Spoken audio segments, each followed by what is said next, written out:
میرے بھائیوں بزرگوں، آپ سبوں کی سلامتی ہو۔ آپ لوگ کتنے زیادہ ہو؟ آپ لوگ کتنے زیادہ ہو؟ میں اکیلا ہوں۔ آپ کی آواز زیادہ ہونی چاہیے۔ آپ کی سلامتی ہو۔ ہاللیلویہ۔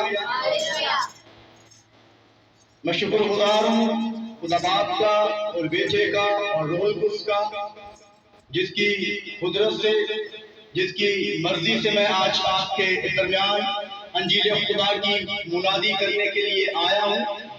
اور میں شکر گزار ہوں ریورنڈ ڈاکٹر ہمارے درمیان طارق گل صاحب بیٹھے ہوئے ہیں، ان کا شکر گزار ہوں میں پاسٹر جنتری صاحب کے، اور سینئر ہمارے جو پاسبان ہیں پاسٹر عارف گل صاحب، ان کا شکر گزار ہوں۔ بھائی عارف کا، آپ لوگوں کا شکر گزار ہوں کہ آپ لوگوں نے ٹائم دیا، اور تھوڑے سے وقت کے اندر آج ہم کوشش کریں گے۔ کیا کریں گے جی؟ کیا کریں گے؟ تھوڑے سے وقت کے اندر آج ہم کوشش کریں گے کہ زیادہ برکت کو حاصل کریں۔ آج کا جو میرا عنوان ہے، آج کا جو ہمارا موضوع ہے، وہ ہے برہ اور تاخت۔ برہ اور تاخت، یہ کتنی باتیں ہو جاتی ہیں؟ دو۔ اگر اس کو ایسے ہم پڑھیں برہ کا تخت، تو کیا بات ہے؟ کتنی باتیں بن جائیں گی؟ ایک بات بنے گی۔ تو وہاں پر مضمون پر اس لیے دیا گیا ہے برہ ایک ہے لیکن تخت بہت سارے ہیں۔ آج دیکھیں گے کہ کون سا تخت قائم رہا ہے، اور کون سے تخت نیست و نابود ہوئے ہیں، اور کون سا تخت عبدالآباد تک ہے۔ ہمارا موضوع کیا ہے؟ برہ اور تخت۔ کسی نے کیا ہی خوب کہا ہے، کسی نے کیا ہی خوب کہا ہے، گیا عرش پر میں تو کہا مجھ سے فرشتوں نے، گیا عرش پر میں تو کہا مجھ سے فرشتوں نے، جس نے خدا کو دیکھا ہے وہ سمجھے مسیح کو دیکھا ہے۔ آج خیر الانعام آیا ہے، آج خیر الانعام آیا ہے، اور انبیاء کا امام آیا ہے۔ آج خیر الانعام آیا ہے اور انبیاء کا امام آیا ہے، اور آدمی کو حیات نو دینے خود خدا کا کلام آیا ہے۔ اس نے کتنے ہی مردوں کو زندہ کیا، اس نے کتنے ہی مردوں کو زندہ کیا، اس نے سدا مریضوں کو بخشی شفا، جو رتبہ خدا سے اس کو ہے ملا، کسی اور کو ملا ہی نہیں۔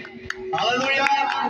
جو رتبہ خدا سے اس کو ہے ملا اور کسی کو ملا ہی نہیں۔ تو آج ہم اپنے عنوان پر آئیں گے، آج ہم اپنے موضوع پہ آئیں گے۔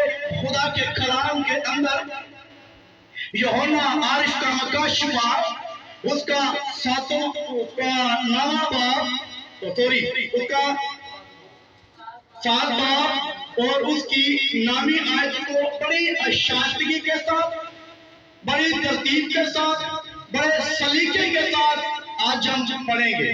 مرکزی آیت کے اندر یہ لکھا ہوا ہے، ان باتوں کے بعد جو میں نے نگاہ کی تو کیا دیکھتا ہوں کہ ہر ایک قوم اور قبیلہ اور امت اور اہل زبان کی ایسی بڑی بھیڑ جسے کوئی شمار نہیں کر سکتا، سفید جامے پہنے اور کھجور کی ڈالیاں اپنے ہاتھوں میں لیے ہوئے تخت اور برہ کے آگے کھڑی ہے، اور بڑی آواز سے چلا کر کہتی ہے، نجات ہمارے خداوند کی طرف سے ہے۔ کوئی آمین کہے گا؟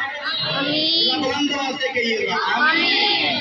خدا کا بندہ مقدس یوحنا رسول، جس کو عارف ایک نام دیا جاتا ہے، لیکن عہد عتیق چلے کر عہد جدید کے اندر بڑے بڑے نبی گزرے، بڑے بڑے انبیاء مرسلین گزرے، لیکن خدا کا بندہ یوحنا عارف بیان کرتا ہے، مکاشفہ کی عرض سے بات کرتا ہے، اور خدا کا کلام بیان کرتا ہے کہ آسمان پر گفتگو ہو رہی ہے، اور یہ گفتگو خدا بات کی ہے، یہ گفتگو اس کے بیٹے کی ہے، یہ گفتگو روح القدس کی ہے، اور کلام کے اندر باتیں شروع ہو چکی ہے، آوازیں دی جا رہی ہے، اور ایسی آواز کلام کے اندر لکھا ہے کہ مرد